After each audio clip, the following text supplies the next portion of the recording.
it's been at the dealers since the first part of March, like March 11th or something like that.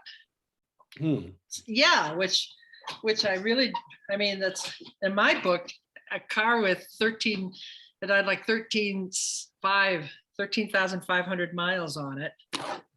I mean, in my book, that's like a new car. My little Kia, I had 174,000 miles on it.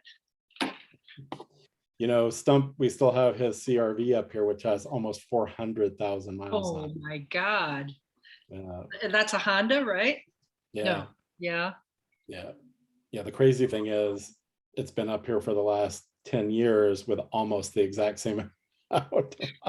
Well, do you start the engine every so often, or? Yeah, he drives it every now and then, you know, and he'll use it as his, you know, drag stuff around car, pick things up, that sort of stuff. But yeah, because I mean, my brother-in-law had a Cadillac that they parked, brand new Cadillac that he parked in his garage, and then he became disabled and wasn't able to drive anymore. And it sat in the garage, I don't know, 5-10 years, something like that, without being driven. And you know, the tires got flat. How long does it take for that to happen? I don't know, a while. Anyway, I mean, the car probably didn't have 5,000 miles on it, and they ended up having to tow it out of the garage. It was completely useless, totaled. wow. Yeah, they took it to the well, I don't know, maybe they scavenged it for parts or something, who knows, I don't know. But yeah, I know, brand new car, an expensive one too. Had all the bells and whistles. And the funny thing is well, this was my Bob's brother, his partner, you know, his life partner. And Randy had his car, which was just a little Buick, I think. It was just a very modest car that he drove everywhere. And in the meantime, Lloyd had his fancy highfalutin Cadillac with all the bells and whistles that they never took out of the garage. That is kind of weird. Right? Yeah, but Lloyd was a little bit possessive of his things, so that's probably why. Anyway, but speaking of Randy and Lloyd, we booked our Airbnb for Kohler for Memorial Day. We're going to be going home to Kohler, and we finally made arrangements with the cemetery to have them interred, so we can finally do that. With everything kind of got postponed because of COVID, but we're going to go up Memorial Day and do that. So we tried to get just a hotel, you know, a motel, but they're all booked already. So we went to Airbnb, and it's my first Airbnb that we've ever booked. So really? Yeah, I know. And it turns out that this woman that we booked it from, she owns 5 properties in Kohler, which is, you know, a tiny little town of, you know, 1,500 people population, maybe 2,000 now, because it's probably grown a little. But yeah, she owns 5 properties and operates them all as an Airbnb. I guess she moved to Kohler. I mean, went to Kohler on vacation. This is Kohler, Wisconsin, you know, outside of Sheboygan, Kohler Plumbing. And she would go to the American Club is there, but Bob's folks bought their house in Kohler. His dad worked for the Kohler Company. He was a foreman for the Kohler Company. They bought their home in the height, or the depth, I guess we should say, of the Great Depression, 1935 or 1937, something like that. Yeah. They paid less for their house than I did for my kitchen cabinets. Sounds about right. Right? Yeah. But anyway, so Bob was born and raised in Kohler. And anyway, so this woman who owns these Airbnb, she would go to Kohler on vacation, and to the American Club, which became the American Club, you know, became a resort sometime in the late 80s, I think, long after his dad had passed and had, you know, His mom used to work for the American Club too, but it was long before it was a resort. But it used to be housing for the workers. They would bring workers over from Germany, and bachelors, and it was like a boarding house, a rooming house for them. I didn't know that. Yeah, Huh. that's what it was. It was a place for them to live, and Norma worked in the kitchen. They would provide their meals, and I guess Kohler was a company town like Pullman. I say it must have been like Pullman, yeah.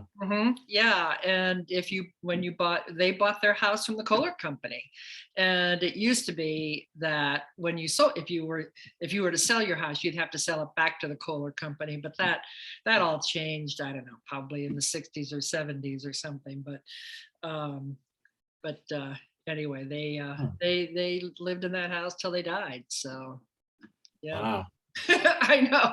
Anyway, so we're I going. didn't know that was a history. I'm pretty familiar with the American Club, but I didn't know that was Yeah, it was. It started out as just a dormitory, basically, for the workers at the factory, at the plant, and yeah. Anyway, so Norma used to kind of get I don't know, kind of blew her mind that people would pay that kind of money to stay, when they turned it into a resort. She could never quite reconcile with that. She said, "Oh, that's for rich people. That's for millionaires." And when she turned 80, we took her over there for her 80th birthday for dinner. And she's like, "Oh, this is for millionaires. This isn't for me." We could not treat her by taking her to the American Club. Yeah. Right. Always frustrating when people are like that. Like, no, I don't deserve this. Yeah. Right. Yeah. Anyway, we've been a little erratic. The month of April was a little erratic, huh?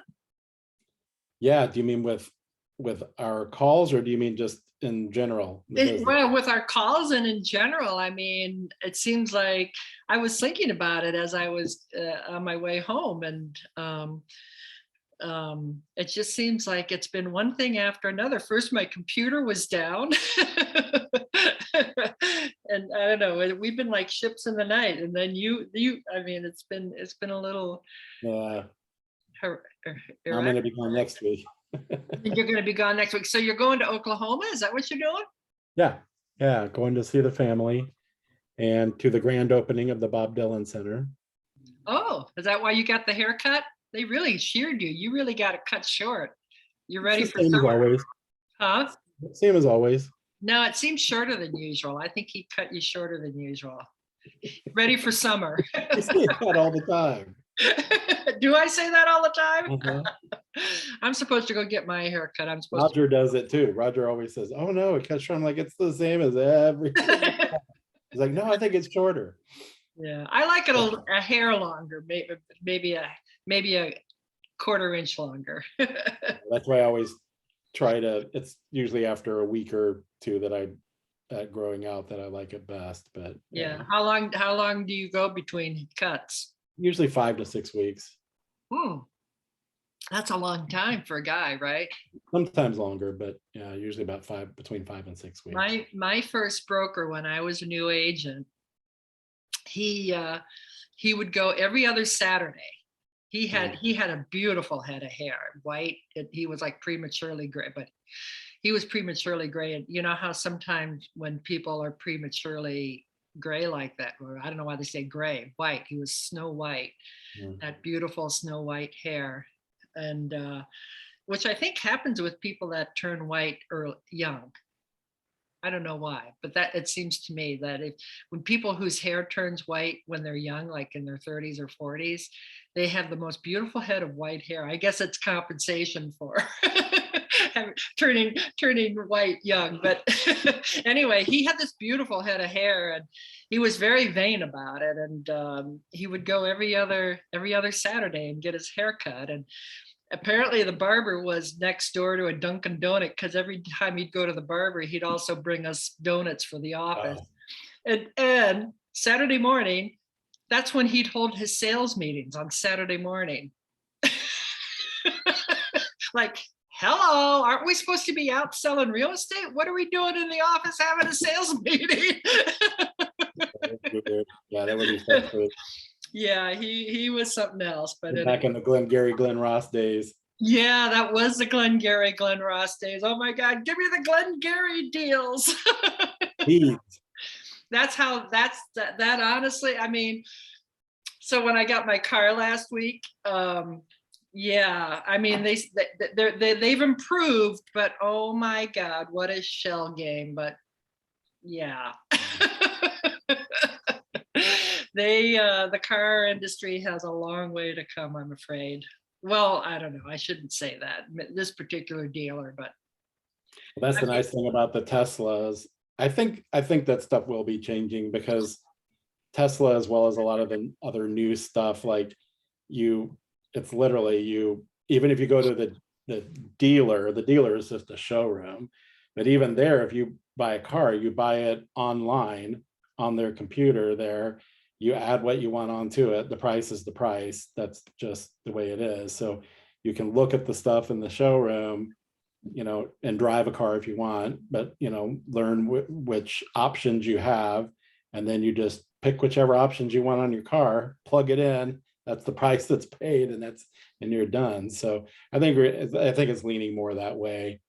well, right. I mean, it's a little crazy, because it's all about, what are they going to give you as a trade-in, and then they want to sell you a home warranty, and and all this stuff. So it's like it's hardly what I'd call a transparent service. But now, what about used Teslas? Where do you buy a used Tesla? Because you're talking a brand new car. Yeah, I mean, you can buy it. You can buy it from Tesla, or you can buy it just from an individual. So it's whatever the individual is selling it. You mean the dealers? I mean, if somebody trades in a Tesla, where does anybody ever trade? I mean, you've traded in your Teslas, right? Yeah. Well, no, we still have the first one, but when we get our new one, we're trading in, and they give you online. They tell you through the app exactly what they'll give you for the car. So you take it back to the dealer. Yeah, or the showroom. Yeah. Or yeah. That's what I'm saying. They're really not a dealer, because everything is bought and sold through the company, not through them. Now, what if There's no finance manager? There's no man. They're just the guys that help you look at the car, answer questions, and then you buy it online. Whether you go home and buy it, or whether you buy it there, you're going on to the. What about a used car, like your trade-in? Like, what if I wanted to buy your trade-in? I mean, not from you, but from the Tesla guy. I don't think they have used ones at the showroom, so I don't know where they sell those. If that's sold online too, or just through the individual owners. So the ones they buy back, I don't know where they're sold. I'm not sure. Probably just online, just like the new ones. Interesting. Yeah. But the used cars are moving that way too. So, like all the car gurus and what I can't think of all the well, I actually got this. I think all the car dealers must be like, they subscribe to all these services. It's almost kind of like us subscribing to the MLS, I'm assuming. Mm-hmm. Because I actually found the car on Consumer Reports, and there was a link on Consumer Reports that took me to the car, to the car dealer. Yeah, that's how I found it. Yeah, that's how most of them are doing it now. They're linking to all the different websites where people are looking up cars. Yeah. But yeah, I think there won't be like the salesman for cars around much longer. Well, at least not that way anyway. I mean, I think there's definitely a need for them to, gosh, it's taken me all week to figure out all the bells and whistles and blinking lights and which buttons to push. And well, like I said, that's what the showroom guys at Tesla will do, and they can show you all that stuff. And when you pick your car up there, they show that to you too. Mm-hmm. But there's no commission, there's no buying and selling through them, there's no working out deals through them or financing through them or how much you're trading. Well, let me go talk to my manager. Yeah, Or you need show game. well, we'll sell it to you for this, but we're really only giving you X for your trade. You know what I mean? It's like, Right. I mean, yeah. you know, the PayPal thing and all that kind of stuff. That's, you know, there's none of that. So, and it's evidently the same way with buying the used cars through all of those car delivery services too. So, you know, so I have a feeling that that's. Well, I looked at Carvana because, you know, yes, I am a victim of late night advertising. And I looked at the Carvana site, but their cars were actually more expensive. Mhm. Well, maybe at the end of the day, it actually wasn't, because I think the price that they quote you includes everything, you know, all the fees and taxes and title and all that stuff. So maybe really at the end of the day, they weren't more expensive, but at least in my initial research, it seemed like they were. Anyway, Well, I'm happy with on my the car. car and what's around too, but yeah. And in either case, I think that things are headed that direction. You know? I'm really surprised though that this car sat on the lots from for so long. When you hear all this talk about how there's such a shortage of cars, and I mean, I don't think I got a fantastic deal on it, but I think I got an okay deal on it. Particularly when you hear all this stuff about, you know, how difficult things are to find, you know, well, like very comparable to the real estate industry in that regard, right? But I actually, speaking of which, I saw you know me, I saw an interesting article in Cranes that I cut out that I thought would be an interesting topic for us to talk about. But I don't know, maybe we have to go. It's getting to be 12:30, but yeah, you know, speaking of that headline, Stump was reading an article when he came home the other day that was talking about talking about a Chicago couple that had moved to Florida to get more reasonable. Is it a mirror? Is it a mirror, or are you seeing it frontwards? No, I saw it. Yeah, okay. I saw it the first time. Okay. Okay. We all did. All right.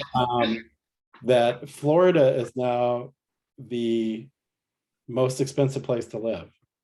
In terms of affordability, you mean? Yeah.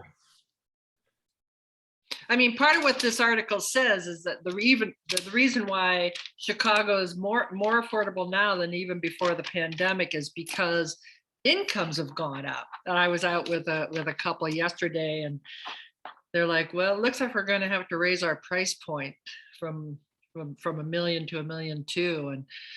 And I said, actually, you know, I referred to this article, and they're like, "Yeah, but our incomes haven't gone up." So. Well, also, even though Chicago area prices have gone up, they've gone up everywhere else even more. Right. So that's, I think, more than anything, that's what's making Chicago more affordable than ever. Right. Well, we hear about our Remember when Florida was like the cheapest place in the world to live? Well, so you're saying that like Miami is pricier than San Francisco? As a state, that Florida has the highest cost of living, is what they call it. Okay. Yeah, and it's a lot of it's linked to the real estate pricing, but yeah. You know, where'd you see the article again? I didn't. Stump was reading it when he gets his news alerts, and he was reading it coming in, and so I didn't see the article. But he said it was following a Chicago couple that had moved down there during COVID for affordability, and it turns out it's not what they thought at all. That everything was more expensive, but even just trying to rent a place, they were paying well over what they were paying in Chicago. Well, I mean, Chicago's famous for being like, when we get people who move here from the coast, I mean, they never can believe how cheap things are in Chicago. Yeah, but that's how Florida used to seem to us. You know, I mean, Florida is like the land of cheap real estate. I don't think that's been true. I remember when you and I were at Jameson, and the Miami market took off because of the specifically Miami though. But now these people didn't even go to Miami, so it's not. It's just taken off all over the state. You know, they had such huge influx of people over the past several years, even before COVID, and can't keep up with the housing demand. So but yeah, it's evidently. And I remember when the Compass Curated magazine came out last year with all the housing properties around the country, and I bought a few of them. It's like a big, almost like Pottery Barn catalog, and they're organized. The properties are organized in there by region, and I got some of them and gave them to a few clients, and I had this one client on Lakeshore Drive who has pretty high end property and has lived all over the world and has a place in London and all that, and I knew he would enjoy looking through it, so I gave him a copy, and he told me later, he said, so evidently I can no longer afford to live in Florida. When did that happen? Wow. Because all the properties in Florida were like 50 million, 80 million, 90 million. Like everyone was just like, are you kidding? Yeah. Well, yeah, I wonder. I mean, because it seems to be like Naples and I mean that there were pockets. And what's the island like that's on the west coast versus like directly opposite Miami on the west coast? It's like an island. It's very Palm exclusive. Beach. Palm Beach. No. Palm Beach is north of Miami. It's west of on the Gulf rather than on the Atlantic. Anyway, whatever. I want to say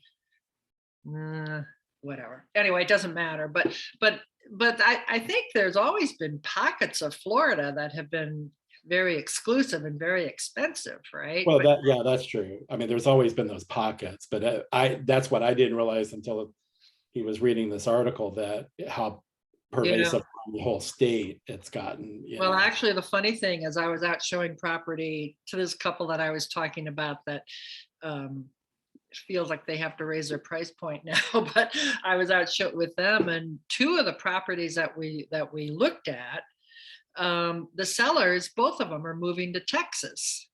Isn't that interesting? It seems like Texas is, and I think that's another one that used to be super cheap. Remember, Texas had really low housing costs, really low, and that's happened over a longer period of time that changed than Florida. But yeah, I mean, Texas has gotten really expensive, and again, Florida I think Austin were like the two states that were so inexpensive for what you could get for the money, but that's no longer true. Well, I think Austin is more expensive. Well, in certain areas, I think Austin is probably more expensive than Chicago now. Oh my gosh, it's way exceeded that. Yeah. And Nashville too, right? Nashville, yeah, a lot of pretty much every major city, even mid-sized major city around the country is more expensive than Chicago, but Austin especially, yeah. Yeah.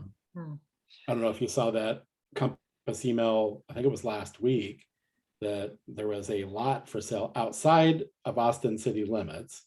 It was kind of advertised as a buildable lot for sale. It was a half acre.